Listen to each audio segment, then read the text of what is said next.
Hello and welcome to the Career Shaper. I am Subhas Poddar. This is set number 89 for the BPSC 67th PT and CDPO PT examinees. This set analyzes Bihar Economic Survey 2021-22, which is presented by the Deputy CM cum Finance Minister of Bihar recently. This survey will be useful for the examinees till the next survey. And now let's take a glance on it. ये बिहार सर्वे 2021-22 बिहार आर्थिक सर्वेक्षण 2021-22। तो ये प्रश्न बनता है कि ये कितवां सर्वेक्षण है। तो ये देखिए ये 16वां आर्थिक सर्वेक्षण है और इसमें जो कुल अध्याय है चैप्टर्स हैं ये 13 अध्याय है। इसका जो दस्तावेज है सरकारी दस्तावेज उसमें 13 अध्याय है। तो आइए अध्याय देखें कौन कौन सा है। ये जानना जरूरी है कि आर्थिक सर्वेक्षण में आखिर कौन कौन से विषय हैं और चैप्टराइजेशन किस तरह से किया गया है। तो ये देखें चैप्टर 1, इसमें बिहार की अर्थव्यवस्था का ओवरव्यू दिया गया है। बिहार की अर्थव्यवस्था एक सिंहावलोकन, यही नाम है चैप्टर का। चैप्टर 2 है स्टेट फाइनेंस यानी राज्य वित्त। चैप्टर 3 है कृषि एवं संबंधित क्षेत्र, एग्रीकल्चर एंड अलाइड सेक्टर। ये चौथे में है इंटरप्राइजेस सेक्टर यानी इंडस्ट्री वगैरह, प्रतिष्ठान क्षेत्र। चैप्टर 5 में है श्रम रोजगार एवं कौशल, labour employment and skill. Chapter 6 में है अवसंरचना एवं संचार, ये इंफ्रास्ट्रक्चर एंड कम्युनिकेशन। 7वां में है एनर्जी सेक्टर। चैप्टर 7 में एनर्जी सेक्टर है। चैप्टर 8 में रूरल डेवलपमेंट है, ग्रामीण विकास। चैप्टर 9 में अर्बन डेवलपमेंट है, शहरी विकास। 10 में है बैंकिंग एवं संबंधित क्षेत्र यानी चैप्टर 10 में बैंकिंग एंड अलाइड सेक्टर्स। 11 में है ह्यूमन डेवलपमेंट, मानव विकास। 12 में है बाल विकास, चाइल्ड डेवलपमेंट। और 13 में है चैप्टर 13 में पर्यावरण, जलवायु परिवर्तन एवं आपदा प्रबंधन, environment, climate change and disaster management. तो ये कुल 13 चैप्टर हैं 2021-22 के बिहार आर्थिक सर्वेक्षण में। तो आइए थोड़ा चैप्टर वाइज हाइलाइट्स ले लेते हैं। चैप्टर वाइज हाइलाइट्स, ये मुख्य बिंदु क्या क्या है। चैप्टर 1 से स्टार्ट करते हैं। इसमें हालांकि ज़्यादा नहीं ये हाईलाइट ये पेश किया जा रहा है, ओनली 3 हाइलाइट्स इसमें पेश किए जा रहे हैं। वो देखिए चैप्टर 1 का जैसे बिहार की अर्थव्यवस्था एक सिंहावलोकन एंड ओवरव्यू। तो पहला पॉइंट इसमें बनता है कि जीएसडीपी ग्रोथ कितना हुआ है 2021-22 में। तो ये जो पहला पॉइंट है ये आपको क्वेश्चन ही है, पूछ देगा कि 2021-22 के ये फाइनेंशियल ईयर हुआ 2021-22, तो उसमें जीएसडीपी ग्रोथ बिहार का कितना रहा। तो आपको आंसर करना पड़ेगा ये 2.5। और ऐसा इतना कम क्यों रहा, ग्रोथ स्टेट डोमेस्टिक प्रोडक्ट ये जीएसडीपी हुआ। तो इसका काउज आप देख लीजिए, ये लॉकडाउन इम्पैक्ट, जो कोविड-19 की वजह से लॉकडाउन लगा उसका ये प्रभाव है कि बिहार का जीएसडीपी ग्रोथ ओनली 2.5 ही रहा। लेकिन इसमें एक और अच्छी बात क्या है कि ये बिहार का जीएसडीपी ग्रोथ जो 2.5% रहा ये नेशनल एवरेज से बेहतर है। ये भी एक प्रश्न है कि ऑप्शन आ जाएगा कि बिहार का जीएसडीपी ग्रोथ राष्ट्रीय औसत से खराब है, अच्छा है, एक समान है, इस तरह का ऑप्शन रखा जाता है। तो आपको ये पॉइंट आपको काम देगा, ये वाला कि नेशनल एवरेज से ये अच्छा है। काउज क्या है इसका, काउज यही है कि उस पीरियड में 2021-22 में नेशनल इकोनॉमी जो है, इंडियन इकोनॉमी 7.5% से श्रिंक कर गया था, सिकुड़ गया था। तो उस लिहाज से बिहार का जीएसडीपी तो 2.5% प्लस में है, तो अच्छा है, बेहतर है।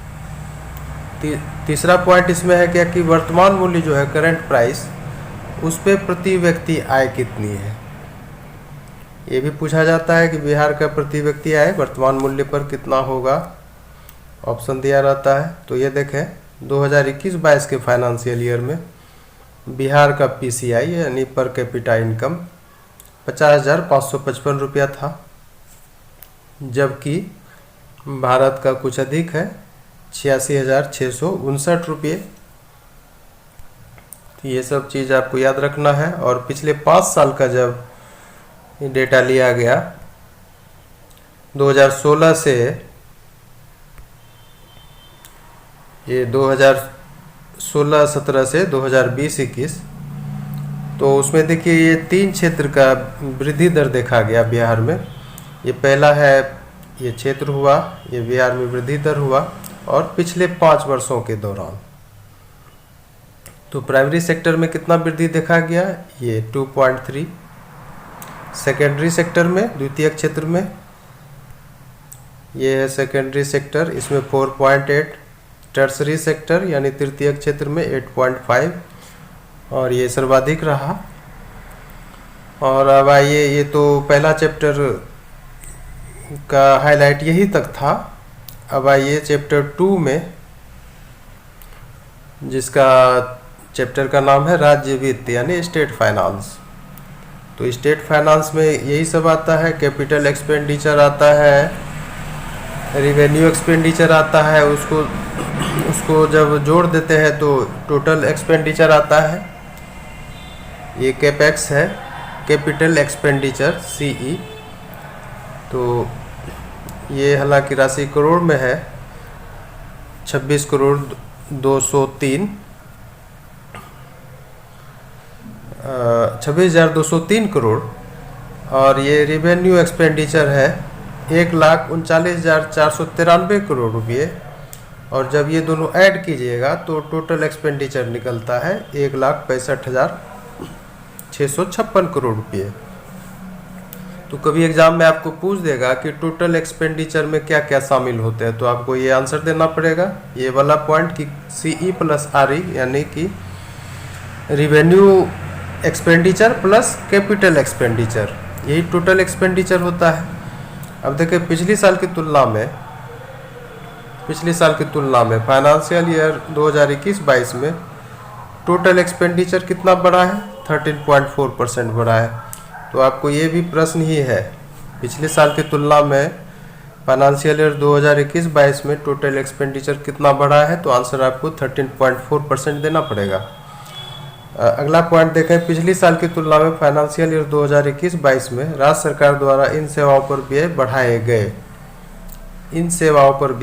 गए, पिछली साल की तुलना में फाइनेंशियल ईयर 2021-22 में। अब देखिए कौन कौन सा सेवा है, जनरल सर्विस होता है, सोशल सर्विस होता है, और इकोनॉमिक सर्विस होता है। तो ये सामान्य सेवाओं पर 11.1% बढ़ा व्यय, सामाजिक सेवाओं पर 10.4% व्यय बढ़ा, आर्थिक सेवाओं पर 10.8% एक्सपेंडिचर बढ़ाया गया 2021-22 में, उसके ठीक पिछले साल की तुलना में।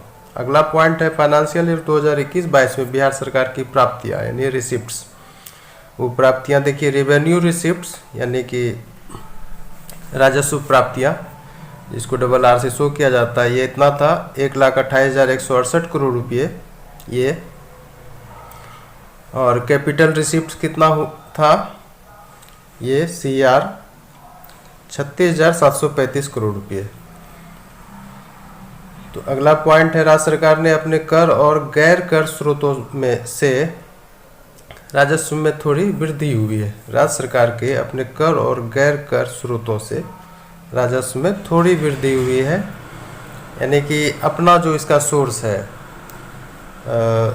टैक्स वाला, जो राज्य सरकार अपना टैक्स लगाती है उससे, और जो नॉन टैक्स सोर्स है ये हुआ अपना कर, और ये गैर कर यानी नॉन टैक्स सोर्सेस से राजस्व में थोड़ा सा वृद्धि हुआ है तुलनात्मक रूप से।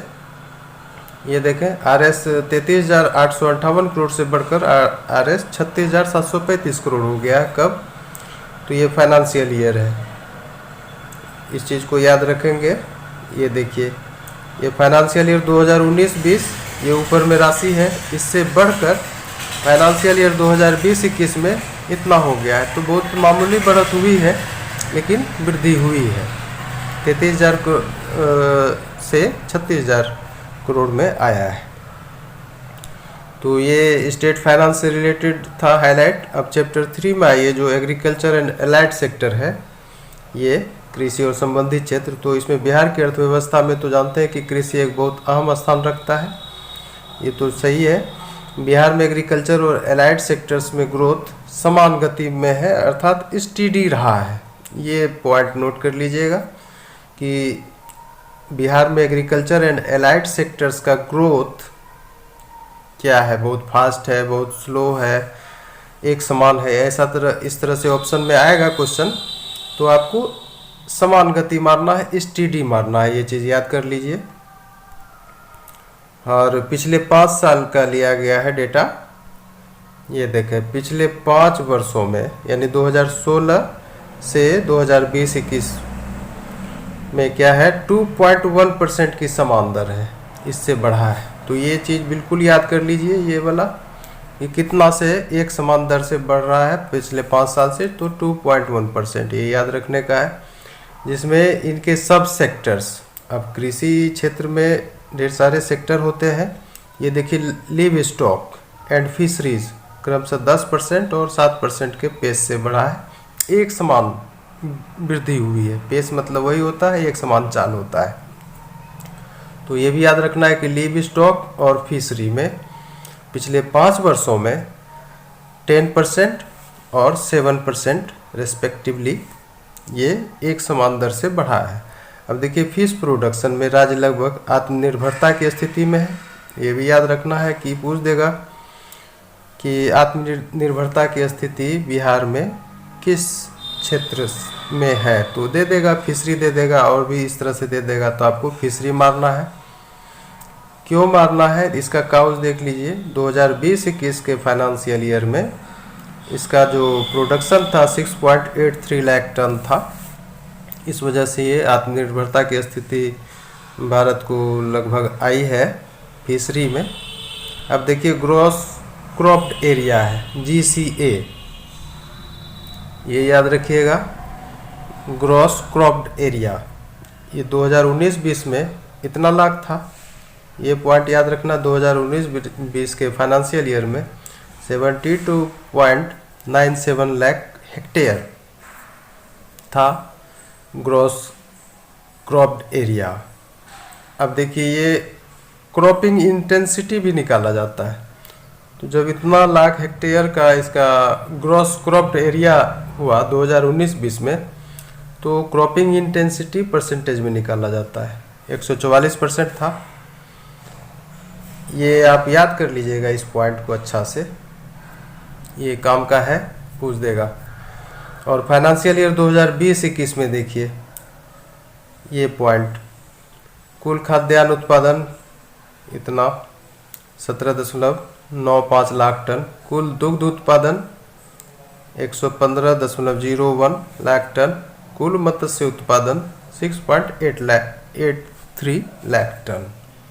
तो ये भी याद रखना है आपको, कभी कभी पूछ देता है फाइनेंशियल ईयर में उत्पादन के बारे में, तो ये सब याद रखने का है। अब देखिए, एक मोबाइल ऐप शुरू किया है मिनिस्ट्री ऑफ एग्रीकल्चर बिहार सरकार द्वारा, बिहान नाम है उसका, बिहान मोबाइल ऐप। तो ये कृषि विभाग बिहार सरकार द्वारा लॉन्च किया गया है। और किस पर्पज से लॉन्च किया गया है वो देखिए 2 नंबर में, कृषि के विभिन्न चल रहे डिजिटल एप्लीकेशन को, ये जो चल रहा है डिजिटल एप्लीकेशन कृषि क्षेत्र में बिहार में, उसको एक सिंगल प्लेटफॉर्म पर समन्वित करने हेतु यानी इंटीग्रेट करने हेतु इसे लॉन्च किया गया है। ये पर्पस हुआ। और इससे फ़ायदा क्या होगा, कृषि क्षेत्र का आगे ग्रोथ हो सकेगा।